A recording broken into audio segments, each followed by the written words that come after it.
April 28th, Christmas Evans. Lying may bring temporary satisfaction, but honesty brings lasting respect. When Welsh minister Christmas Evans needed his horse sold, he hired a local businessman to sell the animal at the local fair.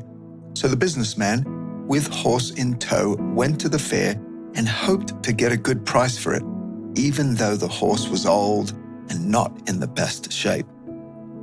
But Evans had confidence the businessman would be able to sell the horse, no matter how poor its condition. There had to be someone out there who would want to take care of a kind and pleasant animal, despite its shortcomings. But after the businessman had been gone for a while, Evans decided to go down to the fair himself to check up on him and see how the sale was proceeding. At the fair, Evans quickly found the businessman, and at that very moment, he was in the middle of haggling with an interested customer. Eager to meet the interested customer, Evans joined the businessman and his prospect. "Is this your horse, Mr. Evans?" the customer asked. "Certainly it is," he responded. "Well, what is his age, sir?" 23 years old, he said. The customer's eyes widened, and he quickly turned to the businessman. "He told me it was only 15. Evans looked at the businessman, who gulped noticeably. "He is certainly 23, Evans repeated. It was clear the businessman had not been completely forthcoming. Evans said, "He's been with me 20 years, and he was 3 years old when I bought him." The customer nodded. "Is he safe-footed, though?" "Well, he's very far from that," Evans shrugged. "Indeed, that's the very reason I want to part with him." The businessman's eyes widened, and he shot Evans a nasty glare. "Please, go into the house, Mr. Evans, and stay there," he whispered.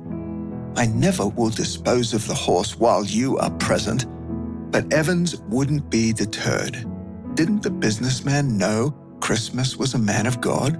What kind of Christian man would he be if he was dishonest in his business dealings? Surely the customer would have to know what kind of horse he was getting. Evans continued to answer the customer's questions too honestly for the businessman's comfort. Evans and the customer continued to talk, and the businessman continued to shake his head and mutter to himself under his breath. Amazingly, the customer ended up buying the horse at the price Evans had been asking, which allowed the businessman to make a profit. The customer had been so honored by Evans' honesty, he decided to honor him back.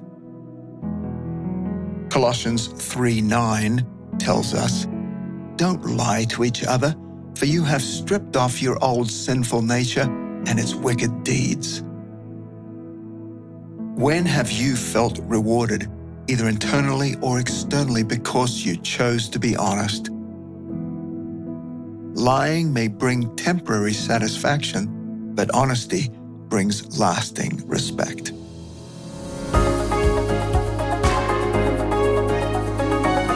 Well, good day, 365 Christian men. My name is Russell, and it is April 28th, and we just heard a story about a gentleman named Christmas Evans. Interesting name that his parents would choose to name him on the day he was born, and I'm sure as he went through his life, he was grateful that he was not born on April 1st. That said, interesting story about a man who was really a giant of a man, 7 feet tall, spoke several different languages, wrote plays.